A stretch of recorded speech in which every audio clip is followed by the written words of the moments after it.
पछिल्लो समयकी चर्चित लोकदोहोरी गायिका रेणुका भट्टराई युके बेलायतमा नेपाली तीजको लागि सौभाग्य साडी बेचबेखनमा नयाँ काम सुरुवात गरेकी छिन्। आदरणीय दर्शकवृन्द नमस्कार। आज हामी तपाईँहरूको माझमा पछिल्लो समयकी चर्चित लोकदोहोरी गायिका रेणुका भट्टराईले युकेमा नयाँ काम सुरुवात गरेको जानकारी लिएर उपस्थित भएका छौँ।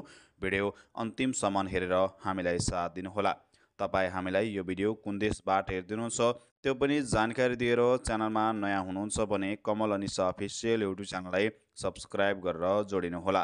हामी दिन्छौँ हरेक दिन हरेक कलाकारहरूका नयाँ अपडेटहरू। हेलो नमस्ते सम्पूर्णमा आरामै हुनुहुन्छ होला। सोच्नु भएको छ होला रेणुकाले दिनदिनै नयाँ साडी ल्याएर आफूले मात्रै राम्रो राम्रो साडीहरू ल्याएर भिडियो बनायो। हजुरहरूले पनि साडी लाउने दिन आइसकेको छ। अब लगभग नेपालको चाडपर्वहरू हामी हिन्दू नेपालीहरूको चाडपर्वहरू नजिकै त्यसै गरी तीजलाई लक्षित गरी विभिन्न साडीहरू बजारमा आइरहेको क्रममा मैले लगाएका यस्तो बुटिक साडीहरू पनि टन्नै फेरि हामीसँग रिस्टक भइसकेको छ।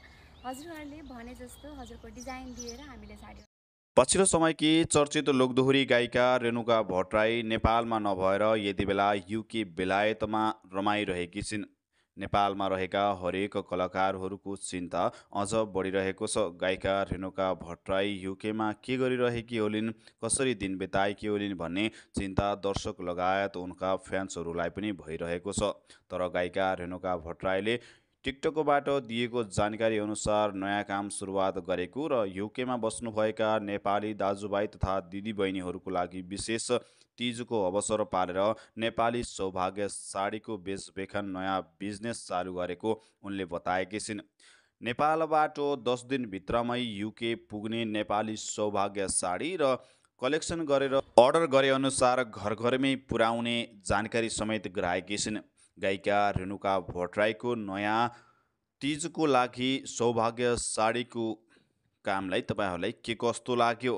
धेरै दर्शक लगायत फ्यान्सहरूको भनाइअनुसार गायिका रेणुका भट्टराई युके गए लगत्तै उनका दोहोरी सुन्न नपाइने हो कि उनका गीतहरू बजारमा नआउने हुन् कि भन्ने समेत रहेको थियो। तर गायिका रेणुका भट्टराई केही समयको लागि गीत सङ्गीतलाई थाती राखेर युके पुगेकी हुन्।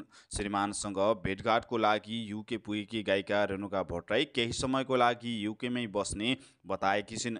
गायिका रेणुका भट्टराईको नयाँ काम सौभाग्य साडी नेपालबाट युके पुर्याउने, युकेबाट पनि अर्डर गरे अनुसार कलेक्सन गरेर घर घरै पुर्याउने यो तरिका तपाईँहरूलाई के कस्तो लाग्यो?